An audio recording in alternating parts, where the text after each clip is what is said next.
de júbilo. ¿Cuántos pueden gozarse en su presencia esta tarde?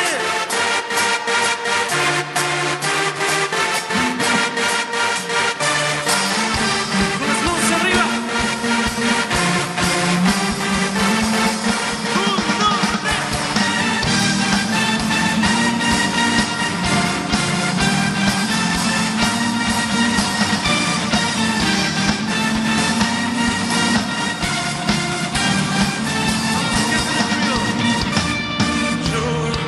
Quiero ver tu luz brillando en mí, a través de mi ser, un altar que todos puedan ver, que todos oigan. Tú eres la esperanza, perfecta gracia que me ha rescatado. Tú eres la esperanza, perfecta gracia que me ha rescatado.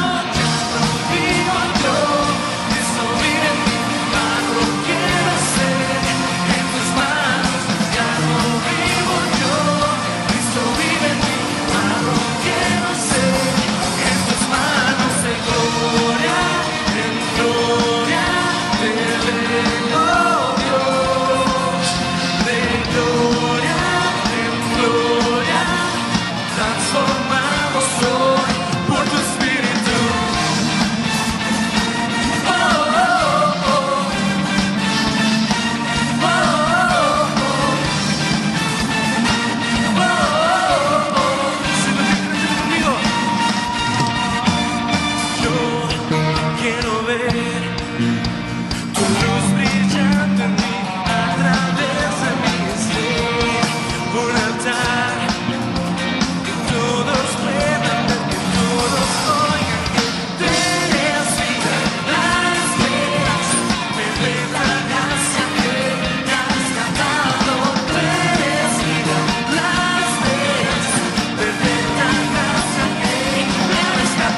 Bendiciones, amados hermanos, bienvenidos a este miércoles discipulado, una vez más con ustedes.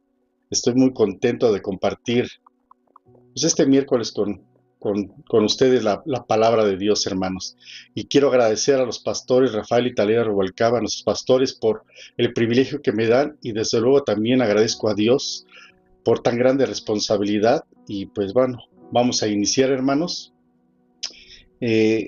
El miércoles pasado el hermano Ricardo inició con este capítulo y verso 11:35 de Hebreos.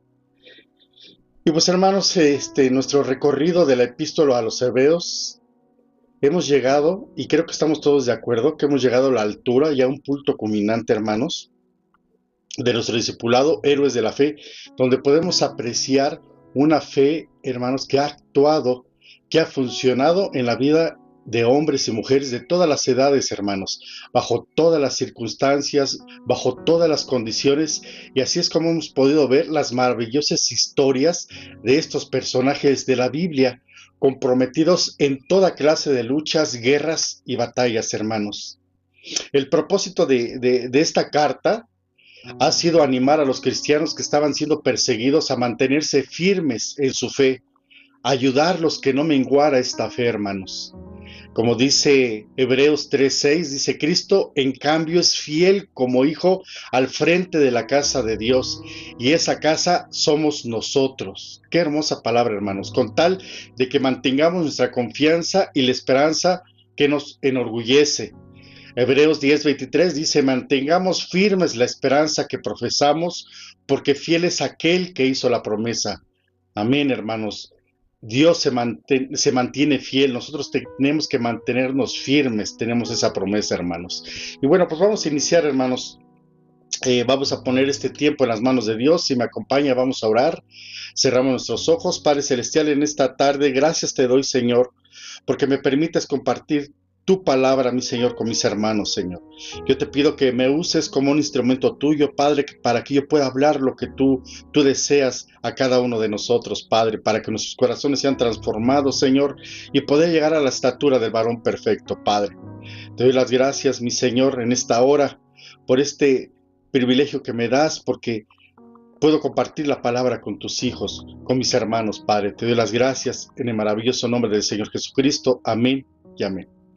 Bueno, hermanos, pues después de describir los ejemplos fieles de estos héroes del Antiguo Testamento que mantuvieron su fe, confiados y firmes, como aquí dice la palabra, que mantuvieron esa fe, dice el escritor de Hebreos, que comienza a recordarnos lo que estas personas tuvieron que soportar para lograr esos resultados. La idea tal, y como se pretende el escritor, es que Dios continúa siendo fiel a estos creyentes, y ellos confiaron en Él a pesar de su sufrimiento, dado que fueron capaces, amados hermanos, de resistir todo lo que padecían, y nosotros tenemos aún más razones para creer, hermanos, porque tenemos este ejemplo de esos héroes de la fe. Entonces también debemos de serle fieles a Dios, hermanos, mantenernos en esa fe. En nuestro estudio pasado iniciamos escudriñando el capítulo 11 y verso 35 de Hebreos. El personaje central de la semana pasada fue el profeta Elías. Y hoy continuamos con este mismo capítulo y verso, solo que tenemos como pasaje cruzado Segunda de Reyes 4:35, y nuestro personaje a estudiar será el profeta Eliseo. Bueno, pues hermanos, como acabo de comentarles, en el estudio pasado aprendimos acerca de Elías, y hoy aprenderemos acerca del profeta Eliseo, cuyo nombre significa Dios es salvación. Y quiero ahondar más en nuestro personaje de hoy para conocer más de él, conocer más quién era él, quién era este profeta Eliseo. Eliseo fue sucesor de Elías en el oficio de profeta de Israel. Fue llamado a seguir a Elías y pasó sus siguientes años como discípulo del profeta, hasta que Elías fue llevado al cielo, como lo vimos la semana pasada. En ese momento Eliseo comenzó su ministerio, que duró alrededor de 60 años, abarcando los reinados de los reyes de Joram, Jehú, Joacás y Joás. Hebreos 11:35, si me acompaña, Vamos a darle lectura. Dice, las mujeres recibieron sus muertos mediante resurrección, mas otros fueron atormentados, no aceptando el rescate a fin de obtener mejor resurrección. Dice, las mujeres recibieron sus muertos mediante resurrección. Bueno, pues este fragmento, hermanos, la referencia a las mujeres que recibieron sus muertos, probablemente es una referencia a la resurrección de los hijos de la viuda de Sarepta y a la de la mujer sunamita. Y el escritor del libro de Hebreos menciona estas mujeres porque a Elías y a Eliseo, a ambos, se les atribuye, hermanos, haber resucitado a los hijos de estas mujeres. Elías lo hizo por el hijo de la viuda y Eliseo lo hizo por el hijo de la mujer sunamita. Por supuesto, este milagro, hermanos, es algo muy simbólico o muy especial, pues representa la victoria final, la conquista sobre la muerte misma, hermanos. Además, también sería bueno el resaltar, en estos milagros también dependieron de la fe de estas mujeres. Por un lado, estos profetas de Dios que con fe realizaron este milagro, pero por otro lado, estas mujeres que con fe acudieron con estos siervos de Dios, esperando su milagro, esperando un milagro de parte de Dios. Pero el autor de Hebreos también señala que no todos los que tienen fe ganan la victoria. Vimos que otros fueron atormentados, entonces al menos no recibieron la victoria en la misma hora, hermanos, pero de que recibieron la victoria, la recibieron. Seguimos leyendo Hebreos 11:35, el otro fragmento dice, mas otros fueron atormentados, no aceptando el rescate a fin de obtener mejor resurrección. Pues hermanos, estas personas a las que se refiere este fragmento del versículo sufrieron torturas hasta la muerte, pero por esta fe inquebrantable, hermanos, participaron en la resurrección de la vida eterna, y por eso dice, es una mejor resurrección. Es decir, rehusaron negar su fe para que a cambio fuesen libertados de sus torturas. Estuvieron bajo la sentencia de muerte y negar su fe les habría traído algo como si fuera una oportunidad a conservar su vida. Pero no lo quisieron, hermanos. Rechazaron esa oportunidad a conservar su vida y decidieron aquella resurrección que es mejor. Algunos teólogos, hermanos, estudiando todo esto, entienden que este es el sentido de la expresión mejor resurrección. No negar la fe y preferir la muerte, hermanos. Notemos que mediante la fe algunos evitaron morir a filo de espada, mientras que otros fueron muertos a filo de espada. Por la fe unos fueron librados y otros murieron. La fe sincera no solo lleva a los creyentes, mis hermanos, a hacer grandes cosas para Dios, sino que a veces también los conduce al sufrimiento, la persecución, las dificultades, incluso hasta en la pobreza, hermanos. La fidelidad a Dios no garantiza la comodidad ni la liberación de la persecución en este mundo, hermanos. Tampoco garantiza una vida libre de problemas, de dificultades, de tentaciones, sino que asegura a los creyentes la gracia, la ayuda y desde luego la fortaleza de parte de Dios en medio de esas persecuciones, pruebas o sufrimientos. Ahora yo les pregunto a mis amados hermanos, ¿tenemos otra opción? ¿Usted y yo como cristianos tenemos otra opción? Claro que no, mis amados hermanos. Dijo el apóstol Pedro, ¿a quién iremos? Tú tienes palabras de vida eterna. Y dijo, nosotros hemos creído y conocemos que tú eres el Cristo, el Hijo del Dios viviente. Amados hermanos, nosotros ya conocemos de este Cristo. ¿Tenemos alguna otra opción? Desde luego que no, hermanos. Nosotros le hemos creído, por eso mismo le seguimos, porque hemos creído en él. Hebreos 11:35 dice que las mujeres recibieron sus muertos mediante resurrección. Una de estas mujeres a las que se refiere este versículo fue la mujer sunamita. Dice la historia que ella subió ante Eliseo con su hijo muerto y lo puso sobre la cama del varón de Dios y cerrando la puerta ella salió. Esto, mis hermanos, muestra la fe de la mujer, de esta mujer sunamita. Se preparó para la resurrección del niño, no para un funeral, hermanos. ¿Quién era esta mujer sunamita? A quien se refiere a la escritura. Rápidamente, era una mujer sunamita que vivía en Sunem. De ahí se le llama la mujer sunamita, por Sunem, un pueblo ubicado en el valle de Jezreel. Esta mujer era muy importante, además era perspicaz, hermanos, pues le invitaba insistentemente a que comiese en su casa al profeta Eliseo. Esto lo podemos ver en Segunda de Reyes 4, del capítulo 8 al 17, si me acompañan. Dice: aconteció también que un día pasaba Eliseo por Sunem, y allí había una mujer importante que le invitaba insistentemente a que comiese, y cuando él pasaba por allí venía a la casa de ella a comer. Verso 9, y ella le dijo a su marido: he aquí ahora, yo entiendo que que siempre pasa por nuestra casa es varón santo de Dios. Verso 10, yo te ruego que hagamos un pequeño aposento de paredes y pongamos allí una cama, una mesa, silla y candelero, para que cuando él viniera a nosotros, se quede en él. Verso 11, y aconteció que un día vino él por allí y se quedó en aquel aposento, y allí durmió. Verso 11, entonces dijo Giezi, su criado: llama a esta sunamita, y cuando la llamó, vino ella delante de él. Dijo entonces Giezi: dile, aquí tú has estado solícita con nosotros, con todo este esmero. ¿Qué quieres que haga por ti? Le preguntó Elías a la mujer sunamita. ¿Necesitas que hable por ti al rey o al general del ejército? Y ella respondió: yo habito en medio de mi pueblo. Verso 14, y él le dijo: ¿qué pues haremos por ella? Y Giezi le respondió: he aquí que ella no tiene hijo, y su marido es viejo. Verso 15, dijo entonces: llámala. Y él la llamó y se paró a la puerta. Verso 16, y le dijo: el año que viene, por este tiempo, abrazarás a un hijo. Y ella dijo: no, señor mío, varón de Dios, no hagas burla de tu sierva. Verso 17, mas la mujer concibió y dio a luz a un hijo el año siguiente, en el tiempo que Eliseo había dicho.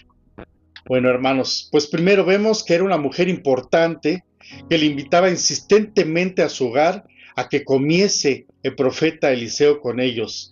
Esta notable relación entre Eliseo y la mujer sunamita inició cuando la mujer busca hacer algo por el profeta. Eliseo no buscó jamás nada de esta mujer. Ella eventualmente lo empieza a invitar insistentemente a que comiese como un invitado. Esto era un gesto hospitalario de parte de la mujer, hermanos. Segundo, esta mujer tenía un deseo por las cosas de Dios al intentar agradar y servir al profeta de Dios. Además de que ella tenía el discernimiento activo, si lo vemos, quiere decir que tenía una comunión con Dios. Al tener este discernimiento quiere decir que ella tenía una comunión con Dios, hermanos. Sabía de distinguir entre un siervo de Dios y alguien que no lo fuese. Por eso aseguraba a su marido que Eliseo era un siervo de Dios, decía que era un hombre santo de Dios. Y fue algo difícil de creer para esta mujer lo que Eliseo le decía. Tal vez por diversas circunstancias le dijo: el año que viene, por este tiempo abrazarás a un hijo. Esta mujer estéril con un esposo ya mayor de edad, esta promesa que le daba Eliseo parecía muy buena para ser verdad. El estigma asociado con la esterilidad era muy duro en aquel tiempo, en un mundo antiguo, y este hijo prometido sería la respuesta al anhelo de su corazón, y eliminaría desde luego el estigma de la esterilidad en la mujer. Esto requería, amados hermanos, desde luego, de una gran fe de parte de la mujer. La mujer concibió, así dice la historia, y dio a luz un hijo el año siguiente, en el tiempo que Eliseo le había dicho. La mujer que tan generosamente había provisto cosas materiales para este profeta de Dios, ahora era bendecida por el Dios del profeta, hermanos. Bendecida mucho más allá de las cosas materiales, bendecida mucho, mucho más grande por algo que ella no podía ni siquiera imaginar, hermanos. Y yo creo que si estuviéramos en su lugar, pues sí, sería muy, muy difícil imaginar este milagro. ¿Qué pasó posteriormente, hermanos? Muestra la escritura en esta historia que el niño enfermó y lamentablemente murió. El niño murió en las piernas de su madre después de un breve tiempo de aflicción. Estuvo sentado en sus rodillas, dice la escritura, hasta mediodía y murió. Este era el hijo otorgado por una milagrosa promesa, en recompensa al fiel servicio de la mujer sunamita. En agradecimiento, ella le servía a Dios y este hijo muere. Dice la historia que ella entonces subió a donde estaba Eliseo y lo puso sobre la cama del varón de Dios y cerrando la puerta se salió. Aquí muestra la verdadera fe de la mujer. Sabía que si Dios le había dado a su hijo, ella sabía que algo podía hacer Dios por ese hijo que Dios le había dado. Sabía que podía hacer algo Dios, pues se había preparado para la resurrección, no para su funeral, hermanos. Ahora quiero que pongamos mucha atención a estos versículos que vamos a leer, pues me parecen muy importantes. Segunda de Reyes 4:27 dice, luego que llegó a donde estaba el varón de Dios, en el monte, la mujer fue a buscar a Eliseo, se asió a sus pies y se acercó Giezi para quitarla, pero el varón de Dios le dijo, déjala, porque su alma está en amargura, y Jehová me ha encubierto el motivo y no me lo ha revelado. Mis amados hermanos, les hago esta pregunta, ¿cuántas veces sentimos que nuestra fe ha llegado a mermar? Cuando pensamos que no tenemos respuesta de parte de Dios. ¿Cuántas veces queremos hasta abandonar el Evangelio cuando no tenemos respuesta de parte de Dios, mis hermanos? Sin saber que al hacer esto estaríamos abortando el propósito por el cual sí hemos sido enviados a este mundo, hermanos. Si Eliseo hubiese hecho esto, nada hubiera sucedido de lo que dice esta historia. Imagínense si Eliseo no hubiera escuchado la voz de Dios, si él hubiera abortado esta misión por no escuchar la voz de Dios, pues definitivamente el niño no hubiera sido resucitado y esta mujer, amados hermanos, hubiera perdido la fe, y no la fe en Eliseo, sino la fe en Dios, amados hermanos. Hubiera tenido una consecuencia muy grave.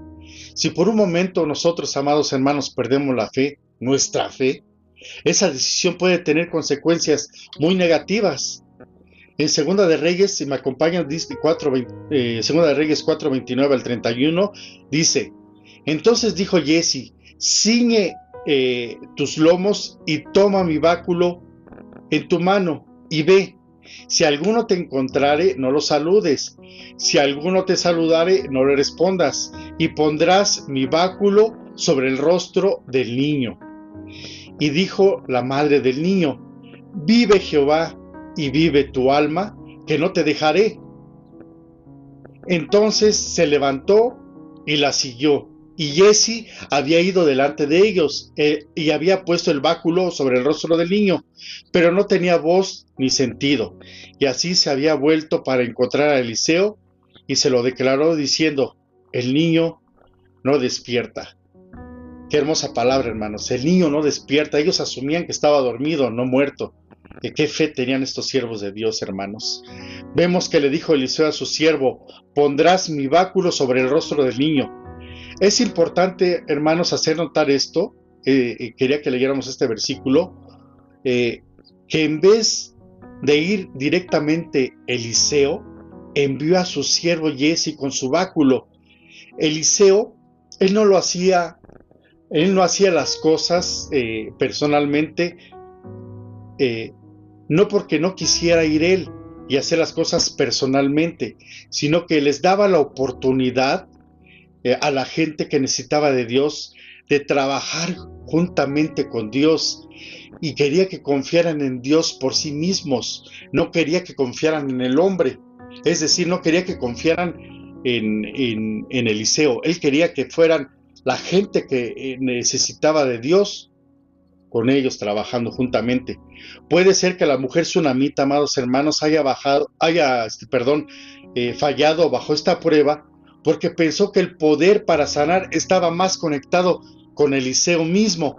Hasta se negó a abandonar su presencia. Ella solo podía ver la forma poderosa en que Dios obraba a través del profeta.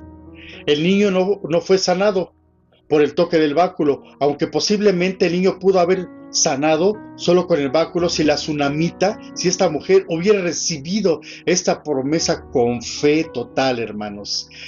Pero muy difícil, creo, es muy fácil decirlo, es muy fácil leerlo, pero asumir esa fe creo que es muy difícil. Habiendo entendido esto, un poco el contexto de la historia, vamos a nuestro texto cruzado y es Segunda de Reyes 4:35. Dice: volviéndose luego, se paseó por la casa a una y a otra parte, y después subió y se tendió él nuevamente. ¿A quién se refiere? A Eliseo. Y el niño estornudó 7 veces y abrió sus ojos. Versículos previos, hermanos, a este versículo, dice la escritura que Eliseo había entrado a la casa de esta mujer, de la sunamita, cerró la puerta tras ambos y oró a Jehová. Oró desde luego con gran fe, porque sabía que Dios había obrado de esta manera en la vida de su mentor Elías. Entonces también oró con gran fe, porque sintió que era voluntad de Dios que este niño se tenía que levantar de la muerte, hermanos. Ahora, dice la escritura que Eliseo se tendió sobre el niño por segunda vez, aunque pudiera parecer que se incurría en inmundicia ceremonial con el toque de este cadáver, hermanos, pues en la Torah hay una serie de impurezas que contaminan a la persona o los objetos a tomar contacto con la gente muerta. La principal es tocar el cuerpo de un cadáver, es la peor inmundicia que lo señala la Torah. Sin embargo, fue hecho justamente para dar lugar a su deber moral que tenía que auxiliar a esta mujer y a su hijo, una acción de piedad y caridad, como lo fue esto, hecho por un profeta, por un siervo de Dios, por un hombre de Dios, por un hombre santo, así lo dice la escritura.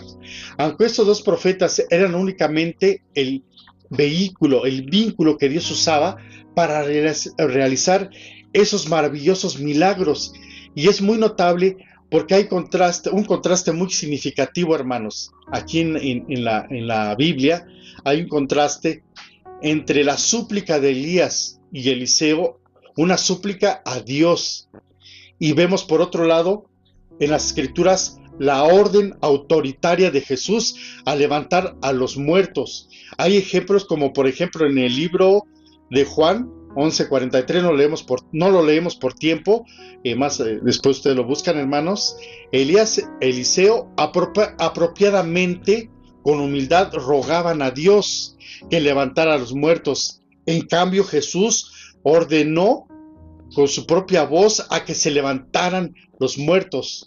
Qué contraste, ¿no, hermanos? Hombres que ruegan a Dios para que se haga la voluntad de Dios aquí en la tierra, y Jesús que con toda autoridad se hiciera la voluntad en ese momento, hermanos, la voluntad de Dios. De este estudio, amados hermanos, podemos aprender de Eliseo que fue un hombre que nos demostró su gran fe a Dios. Fue obediente al llamado de Dios, siguiendo a Elías con entusiasmo y fidelidad. Y Eliseo claramente creía en Dios, mis hermanos. Creía en su poder y confiaba en Él. Eliseo buscó a Dios y por medio de él, por medio de Eliseo, Dios obró poderosamente. Tantas historias que hay aquí acerca del profeta Eliseo, sus hazañas, pero era porque él tenía una fe inquebrantable hacia Dios, mis hermanos. La fe.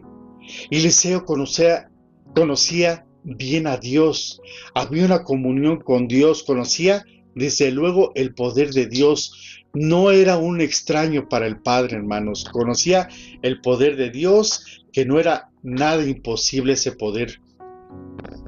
Sí tenía un gran ejemplo de fe. Este ejemplo venía de su maestro y mentor Elías, pero no estaba depositada la fe en él, en el hombre, en Elías. Su fe estaba depositada únicamente en Dios. Nosotros podemos tener mucha fe de algunos varones de Dios, mis hermanos, pero desde luego nuestra fe no está en esos varones. Nuestra fe está depositada únicamente en Dios. No así como la mujer tsunamita que vimos ese ejemplo, que ella depositó su fe en el hombre, su fe en el profeta Eliseo. Es por eso, amado hermano, amada hermana, que tu fe debe de estar depositada en Dios, no en el hombre, no en las circunstancias, hermanos, que estés viviendo, no en tu entorno que vivas. Debes de conocer bien a Dios, a Jesucristo, y así conocerás bien su poder. Así podrás saber hasta dónde puede llegar tu fe. Tu fe puede llegar hasta donde tú puedas creer, hermanos, y hasta ahí llegará el poder de Dios. Tu fe, ese es el poder de Dios que hay en ti. El poder de nuestra fe es Dios, mis amados hermanos. Desde luego, si llevamos una vida consagrada a Dios. El apóstol Pablo en Hebreos 11:1 enseñó que la fe es la certeza de lo que se espera, la convicción de lo que no se ve, mis hermanos. Si tenemos fe, tenemos esperanza en las cosas que no se ven y que son verdaderas. Mis amados hermanos, la fe es un principio de acción y de poder.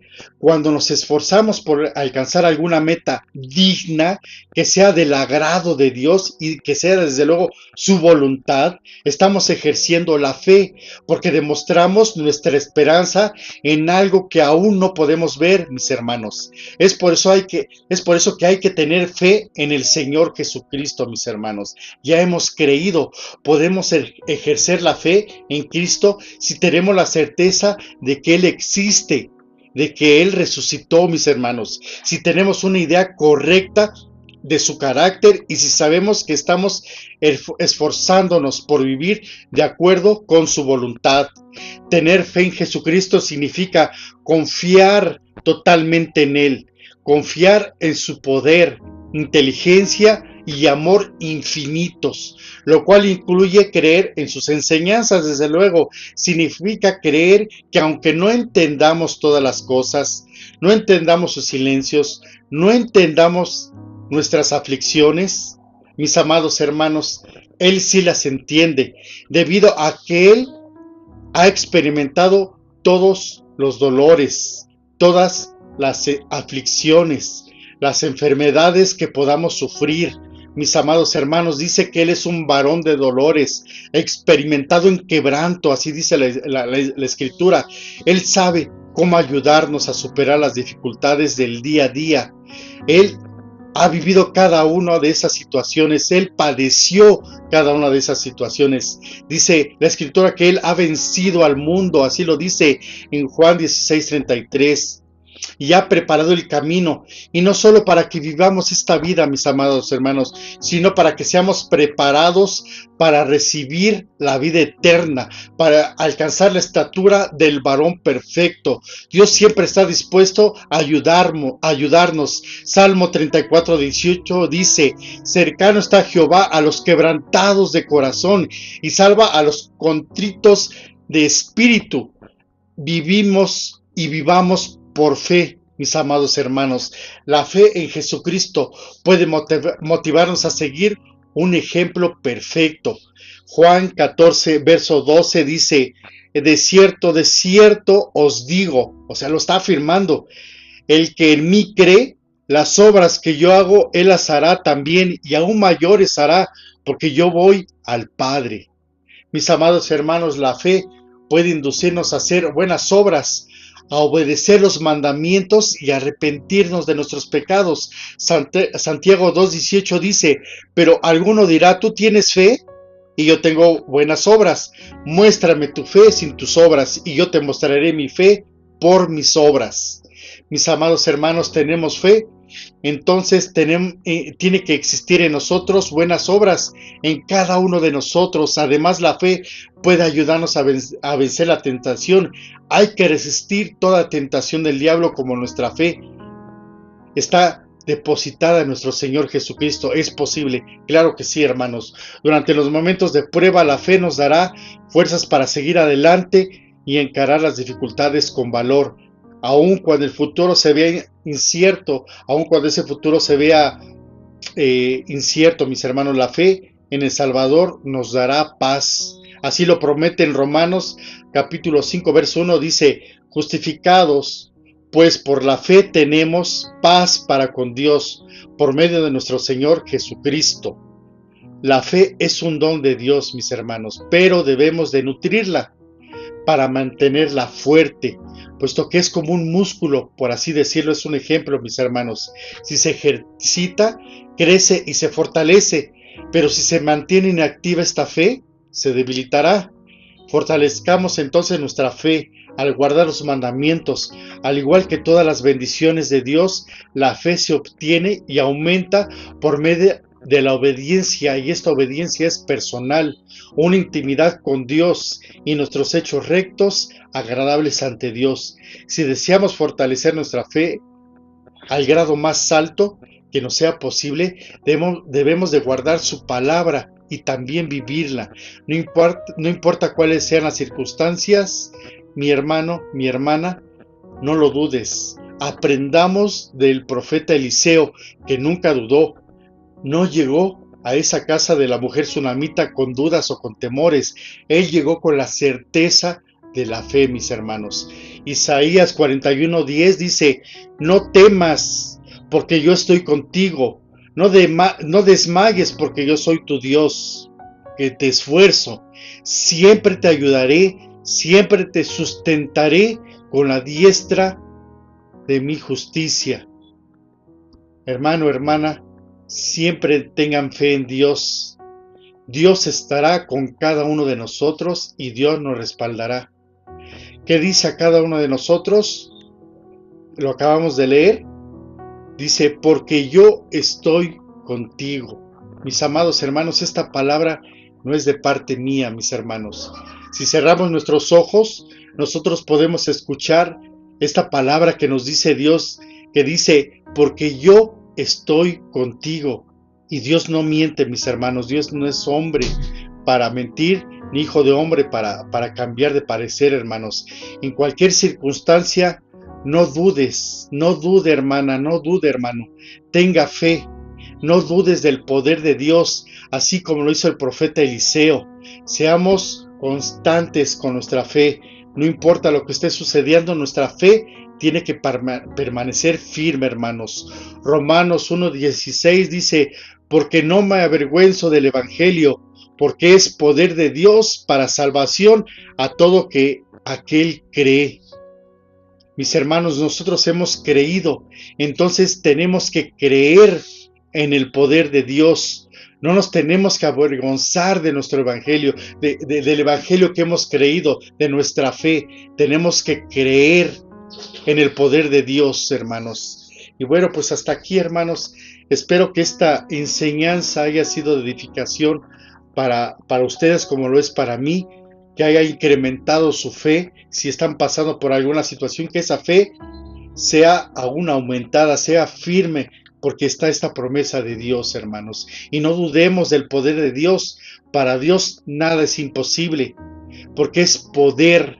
El evangelio es poder de Dios, mis hermanos. Y bueno, vamos a orar, hermanos, para poner esto en las manos de Dios, mis hermanos. Padre Celestial, gracias, Señor, por esta palabra, porque he hablado como tú me has indicado, mi Señor. Gracias porque has fortalecido nuestra fe, porque has aumentado nuestra fe, has transformado nuestros corazones, Padre. También te pido por mis hermanos, mi Señor, que esta enseñanza, mi Señor, les haya sido de edificación. Te doy las gracias, Padre, por tan hermosa palabra, en el nombre del Señor Jesucristo. Amén y amén. Pues muchas gracias, mis hermanos, y les convido a que se sigan conectando todos los miércoles. Somos discípulos de Cristo, entonces a seguir aprendiendo de estas enseñanzas, de esta palabra que viene de parte de Dios. Y también los invito el domingo 10 y 12 a nuestros servicios, mis hermanos. Por allá los vemos. Bendiciones. Si te gustó el video, suscríbete al canal y activa la campanita para recibir todas las notificaciones. Te esperamos en nuestros servicios los días domingo a las 10 a.m. y 12 p.m. Si deseas ofrendar o mandar una donación, los números aparecerán en pantalla.